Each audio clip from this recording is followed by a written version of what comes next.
Greetings, gentle viewers, to Vegetarian Elite on Supreme Master Television. We are really happy to introduce you to another Vegetarian Elite who truly has a heart of gold, Debra Wilson Skelton. Debra is a comedian and actress born and raised in New York City, USA. She is well known as one of the original cast members in the comedy series Mad TV. She also has many diversified roles in both movies and television shows. But what is near and dear to her heart are the well-being of animals, and the many motivational speaking programs as well as art programs that she is involved in, which bring hope, raise self-esteem, and help people connect with their inner self. Let's hear it from Debra herself when she shared her views with our Supreme Master Television correspondent on spirituality, religion, vegetarianism, the interconnection of animals, and their relationships to human beings.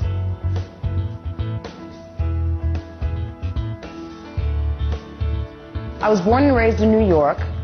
I went to the High School of Performing Arts in New York City. My parents were always involved in the arts. Both my parents were English teachers, and they were always involved in the arts. My father used to act.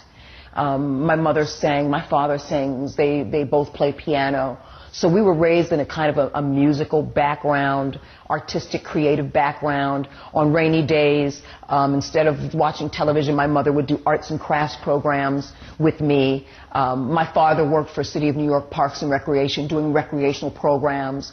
My mother also worked in Parks and Recreation. My father directed plays in high school as an English teacher. So I had a huge background. We were also very active in church. We sang. Both of my sisters went to the High School of Music and Art, also in Manhattan, and they would come home and teach me what they learned. I was very much influenced by their musical styles and the things that they learned and the music they listened to, being that they were both my older sisters. So it was kind of a given, energy-wise, that would happen. And I knew at the age of 5 that I was an actress. It's that kind of thing that's nurture and it's nature, and the combination of the two. Through our interview with Debra, we discovered that she is very in tune with her inner self and is a very cognizant and spiritual human being. Weren't you shy at that time? You were going to become an actress? No. I was extremely gregarious. I was extremely outspoken. I was extremely outgoing. I was a very, very outgoing child. I had the background that allowed me to be that. You know, I had the energy, and then I had the nurturing from my parents for musical things. I wanted to learn acoustic guitar. My mother sent me to guitar lessons. I learned dance lessons of all sorts. I learned everything from ballet to African dance. So we were encouraged and given the opportunity when we could to do that. And so my parents grew up in a very social environment separately, and then when they were married and through college, they were college sweethearts. And so it was sort of ingrained. It was sort of natural that I would kind of go that way. And because of that type of encouragement, it was an easy choice. I think spiritually it was not an easy choice, because then as you get older, yourself goes through that kind of logic that says, there are so many actresses out there, what makes you think you're going to be the one to succeed? And there are so many people competing for what you want. What makes you think you're the one who's going to get it? What makes you think you're the one who's going to be a working actress? And there were so many things that I enjoyed that I ended up working for City of New York Parks and Recreation, doing recreational programs as well. And I thought, well, that's going to be my niche because it was safe. I didn't have to fail at it, And I think it was that coupled with low self-esteem, that human aspect of just an understanding we get to as adults. And that human understanding that we get to as adults becomes limited because we tell ourselves we can't, we shouldn't, we mustn't. Why? Well, what makes you think? We compare ourselves to each other. We compare ourselves to our friends, our family, our peers, our strangers. And I think I got caught up in that so much so that I told myself I would never succeed at this thing. So go the safe route and put your energy there. So I put all my energy into doing recreational programs for City of New York Parks and Recreation. And little did I know that that was still the flip side of the same coin. Regardless, that type of energy still said you're going to move forward back to the place that you're supposed to be. It was deemed before you were even flesh on this planet that you were meant to do this thing. And you'll find out why. I didn't know exactly why. I thought it was simply for the fame, the fortune, to be on television, to be in the movies. But it was interesting that I was meant to be in that business for many reasons. and many reasons outside of the business, which was really wonderful that I got the opportunity to discover once I started walking by faith and not by sight.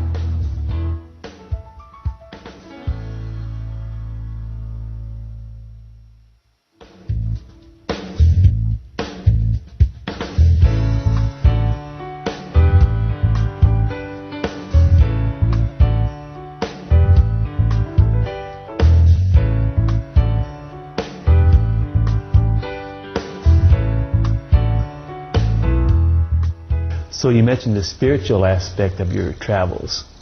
How does it affect you now? There's no such thing as really, you can exist on this planet, but you can't really live without spirit. It's impossible. It's like making water without hydrogen. You can try to ignore it, but it's there. You can ignore it, forbidden or bidden. That energy is present, that God's spirit is present in all of us. It breathes life into us. So it's something you either discover and embrace, or it's something you fear and move away from. But it's always present. It has to be present because it is the foundation of life. Other than all of the material things of life that create, like hydrogen, oxygen, and carbon, the true hydrogen, oxygen, and carbon of human beings is spirit. It is what makes us live. It's the real breath of life. I mean, as far as I'm concerned, it's the true breath of life. And I don't think you discover it. I think what you do is you come to understanding. Because discover means like, I didn't know it existed. It's always existed. You just come to the understanding. You realize it. You realize it, and the universe gives us two great gifts, the gift of life and the gift of choice. And we can choose to ignore it. But it doesn't mean it's not there. We know it's there. We just choose to ignore it because our path has not yet allowed us to reveal who we are, what we want, what our purpose is, and how it is in connection to the universe. And that's something that regardless of occupation, regardless of what we come to do as individuals on this planet, that is the one true foundation that connects us all. Who we are, what we want, what our connection is to ourselves, to our higher power, and what our connection is to this planet. And what I mean by the planet, I mean every living thing.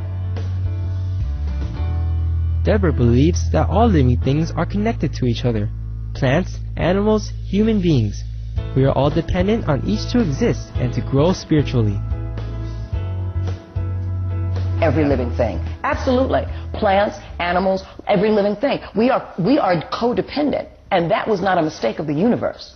I mean, if you think about it, every living thing is codependent on something else, is necessary because we're here to understand and create that reverence for that thing. Because that thing depends on us the same way we depend on it. You think about a tree. A tree is magnificent because it can give you derivatives. It can give you paper. It can give you derivatives of pencils. It can give you shade. It can give you shelter. It can give you food. It basically can sustain life. And what's interesting about it is, even if we ignore that, life will be sustained regardless. That's how powerful it is. But it can't exist without the sun, photosynthesis. Yet it can't exist without water. It is mandatory. So as powerful as it is, and the powerful things that you can receive from that, and the powerful life that it can give for not only humans, but for animals and insects, it still has to be sustained with sunlight and with water. Mandatory. And with certain nutrients in the soil. And as magnificent as we are, like trees, we can't exist without them, because it is no mistake of the universe that with every complexity, every universe that's created within our bodies, from the heart to the lungs to the liver to the blood to every single system, yet we can't create our own oxygen. That's not a mistake. That's not a mistake. That's a way of us understanding that we are dependent. We are codependent on all forms of life. We are codependent. It is necessary and it is mandatory. And that's why we are codependent on spirit, because we can't really live without it. Like water, we can't live without it. Like breathing, we really can't live without it. We can exist without it. We can't live without it. And every human being wants to thrive.